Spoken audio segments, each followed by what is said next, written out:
আসসালামু আলাইকুম সুপ্রিয় দর্শক শ্রোতা, আপনাদের আজব একটা ভিডিও দেখাবো। এক গরুর দুই বাছুর দেখতে পাচ্ছেন, আসলেই আজব একটা দৃশ্য। আল্লাহ তাআলা কি না করতে পারে।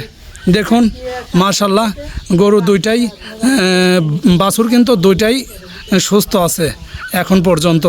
তে কথা বলবো এই গাভীওয়ালার সঙ্গে। আসসালামু আলাইকুম কাকা। ওয়ালাইকুম আসসালাম। কেমন আছেন? আলহামদুলিল্লাহ ভালো আছি কাকা। এই এই দুইটা বাছুর যে আপনার না, এই দুইটাকে দুই বহনের নাকি একটাই? এক গাভীর না? তে কাকার মনটা এই জন্য তো হাসি খুশি দেখতে পাচ্ছি। হ্যাঁ কাকা, আপনার ওই বাছুর দুইটা কি ইনশাল্লাহ মোটামুটি সুস্থ আছে? ইনশাল্লাহ সুস্থ আছে কাকা। আর যে গাভীরা কেমন আছে? ভালো আছে। গাভী ভালো আছে না? এরা কি বাছুর হয়েছে দুইটা? একটা আইরি একটা বকন। একটা আইরি একটা বকন না? দেখ মাশাআল্লাহ। কাকা, ওই গাভীটার কীরকম দুধ হয়তো? 10 লিটার। মানে এটা কি পোলেট্রি নাকি এর আগে কোনো বিন দিছে? হ্যাঁ 5-6 বিন। 5-6 বিন দিছে না? এটা হচ্ছে কোন গাভীটা?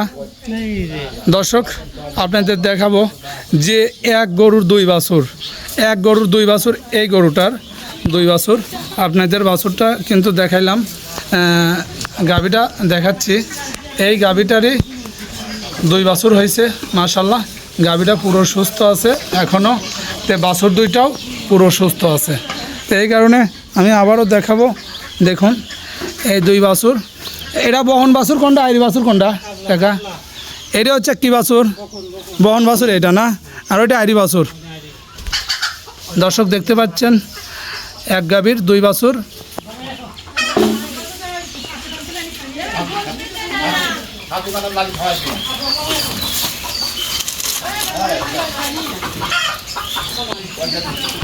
কাকা, এ বাছুরের কি কোনো নাম রাখছেন? নাম রাখছেন নাকি? কাজল রেখা না? কাজল কোনটা, রেখা কোনটা? এই বখনটা হচ্ছে কাজল, আর ওইটির নাম হচ্ছে রেখা না? জি, দলাচাঁদ না? দর্শক শুনতে পারলেন, এটি ধলাচাঁদ আর এটি হচ্ছে কাজল রেখা।